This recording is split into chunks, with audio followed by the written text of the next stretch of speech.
Hello there, it's me again. Today I want to cover a couple of things with you really, and then expand on the envelope thing as well. Do you remember the other day we made these really long pockets? And I said that you could do them to any size. This page, so we've done the middle bit, or I've talked about the middle bit yesterday. Then there's this next page, which I'm going to talk about tomorrow. And then on the page after that, there's this pocket. Now, it's made in exactly the same way as that one, except I've done a much shorter version and I've put it on sideways across the middle of the page.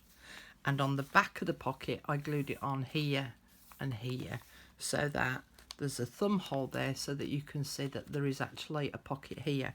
So this has become a pocket belly band, all right? So you can now start to have a go at making some of those for, not that page, but this page, okay? So after tomorrow's project, which will be that one, we're then going to go on to this one. But I'm now not going to do it because I've just told you how to do it. Oh dear. Does that make sense? Oh, I do worry about myself sometimes, you know. So, moving on. I now want to expand on the envelope thing. So if you had a look at the description box on the previous journal, previous video, in the description box down below, I put you some links up for you to go and have a look at some of the other envelopes that I've done and how you could have a little bit of a play with them. For those of you that have done the hearts, please remember, don't stick the hearts in just yet, because you'll need to stitch your signature in and then we'll stick the hearts on. All right, but you can play with this as much as you want. It's all about your own creativity. Now, under this belly band, I've got this envelope. So I'm going to move the journal out the way. Now, for the life of me, I cannot remember who did these. There is a lady who's already done these, so I'm not going to claim these as my own, but I'm going to call this the fancy schmancy envelope because I think it's a bit fancy. And it's really, really simple to make. And I'm not even going to really do a tutorial in cutting out the paper and blah, blah, blah, because it's really easy to do. So basically, all you need is a square. And if I undo it, you will see. So it is a square of paper. Now, do you remember those things that we made at school? 1, 2, 3, 4, 5, 6. Choose a number, 3. 1, 2, 3. And then you lifted up the thing and it said that you fancied Tom Smith at school, or you'd snogged Tom Smith at school, whatever. I ain't got a clue who Tom Smith is, but you know, you get the gist. You pick your nose and all of that. All them horrible things that kids used to say to each other to make each other laugh. But it's along similar lines to that. So basically you need to find the centre point of your square, whatever size square you actually want to do. Now I'll tell you what size square this is. This is a, right way around ruler, Carol, 9.5 inch square, thereabouts. Double-sided paper's lovely as well, but I'll show you one with double-sided in a minute.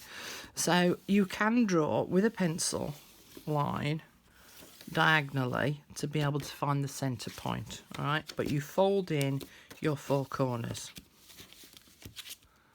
And then you fold it in half. Now, what's simpler than that? And then you can flap this side up and you've got 2 little tuck spots there to act as somewhere to put something. And then you can turn it over and there's 2 little tuck spots there so that you can tuck something. And then if you glue the sides up here and up there, you've then also got almost like a secret little pocket in there. Of course, you don't have to stick it. You could leave it open, because then that could become a journaling spot. All right, so we'll quickly go through it again. You start with your square, you find the center point, you fold your 4 corners into the center of the square, turn it to make the square shape again, and then fold it in half. All right, now this is an online class that I'm going to run. I've just been asked to go on the design team for Mind Barity, and I've been using some of her things to make a project that I'm going to show in another video. But I've been making these pouches to save ready-made items to put into my journals. And I've got one for fancy schmancy envelopes, look. So, let me show you these first. So, this was made using some avocado dye. Right, so I started off with my square, folded my corners in, folded it in half, got myself a little something to put in a tuck spot. So I made up a few of those with some leftover papers that I'd got. Then, I haven't got too many in here actually. And then this one was using the 12x12 paper pad that was, 8x8 paper pad, and it was double-sided, which is quite pretty. And then, so as you can see, that's the pattern on the inside. All right, but I just found this paper a little bit too thick. Another one that I made, but this was with a 12x12 paper pad, double-sided again, but again I just found it a little bit too thick for folding. But again, pretty, very pretty. And I had something resting on there, look, it's dimpled my paper, but I can cover that over. And then I made this one, which I decorated up a bit. So I made a little rosette, added a flower on it, put some ribbon underneath it, or some silk, with some seam binding. So then that lifts up there, and you've got it open at the back. Now then, the difference with this one is that instead of having a flap here and a flap here, I actually, because it was the double-sided paper, I folded that flap over the top so that it sits on top of that one. I then trimmed it so it was a little bit shorter to reveal a little bit of the paper underneath of the other side of the paper, if you like, the other side of the decoration. Now you've got a little bit of a tuck spot there because I've only glued it down at the point, and it does leave the back open, not protected. But it also means as well that that little pocket, if you glue those two together, that little pocket becomes null and void from entering it from the top. But if you leave it unglued, you can actually access it from the side and put something in there. All right, so that's the fancy schmancy one. I'll just put all those to one side for a minute. Now I know I'm not showing you any of these with the papers that we've been using all the way throughout, but again I want to get into the realms of you using your own imagination a little bit. So this one is folded paper envelopes. Now this one's easy as well, and you'll see lots of these in journals. And again, I'm trying to build up a little bit of stash so that I can just keep dipping into these. So again, this was some leftover avocado dyed paper, and it looks like a little envelope, but basically it's just a long strip of fabric paper. I'll tell you what, let me have a slurp of tea. Might help my brain work.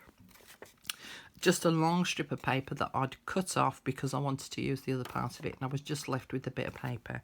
And so what you do is you fold it up, and you fold it up as many times as you want.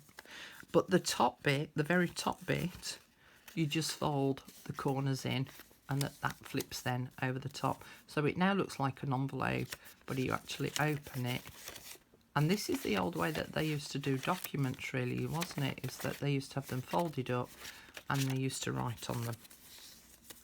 And then they would put their wax seal on this area here.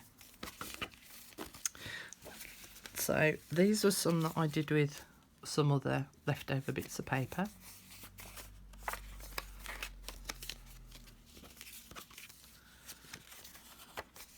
And as you can see on this one, look, I didn't even make a point at the top. I just folded the corners in. And this one was a very short one. But, you know, it works. It's something that you can shove in your journal. And then this one, I did something a little bit more fancy with it. Which was this one, which is shown in another one of my videos. And so here, what I did was, if I just unravel it, so there's the fold look. So basically there's only 3 folds on it, and I inked even all the fold marks to make it look more vintage. I corner punched the edges. I folded the corners in, not to make a point, but it made a flat corner up there, a flat fold. I then stuck a doily over the top of that. I then punched out some hearts, put a bit of the seam binding on underneath the heart, stuck the heart on top of it, wrapped the ribbon round, and then attached 2 hearts together at the other end of the ribbon. And that's pretty, isn't it?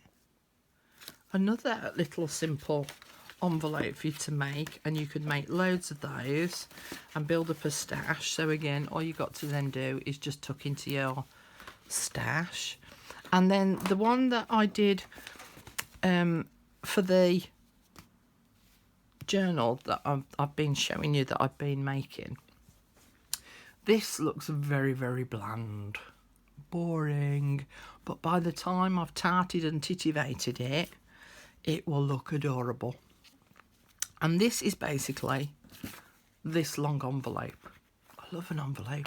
Do loads with an envelope. And you fold the bottom of the envelope up so that it makes this pocket here. You cut the top edge of the pocket open so that it makes a tuck spot in there. And then on the back of mine, rather than decorating it up with more of the papers from the magazine, I'd got this bit of leftover card. I folded it in half and I punched the edges of that, stuck the back side of it down, so it now forms a little booklet on the back of the envelope. But what I did do when I stuck it down was I stuck it down around the 3 sides so that it's now also, there's a pocket in there. So you can make pockets galore. The only thing with making too many pockets is then you feel that you've got to put something in it, which means then that it's going to really pad it out. So whilst having 10 million pockets on an item, is you've then got to fill it up.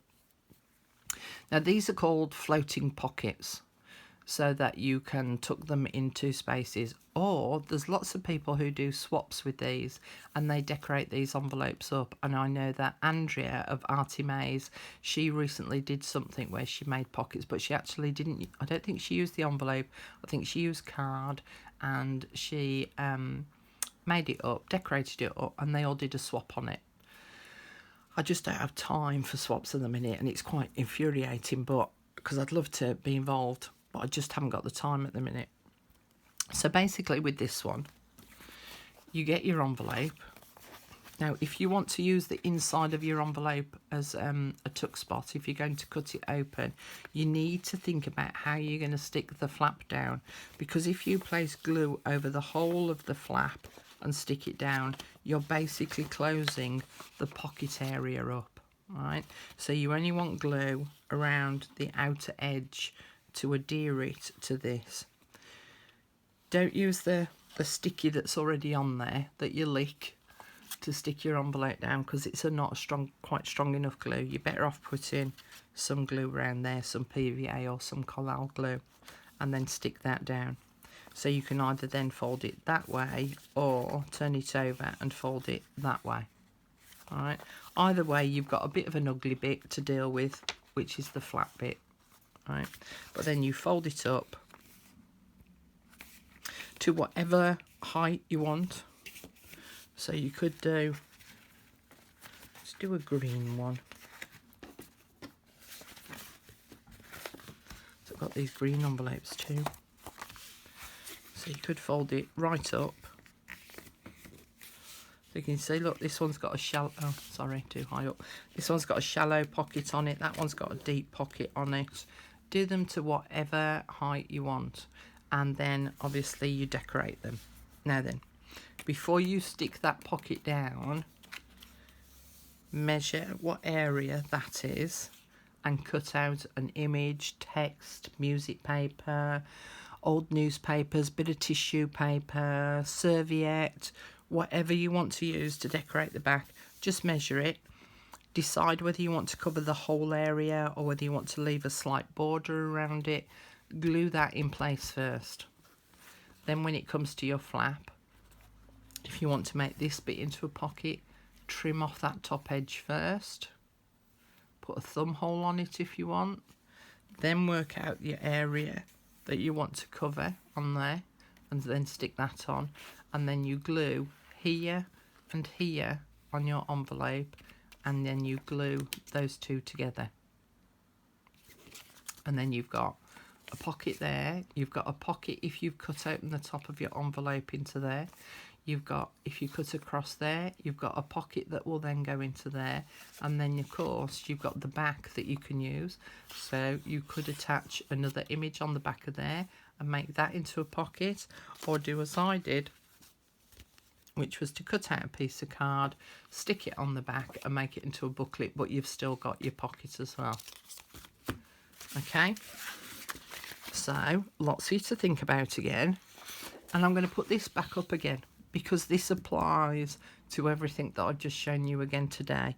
It's all about your own creativity, and it's only limited by your own imagination, but it's also inspired by your imagination as well.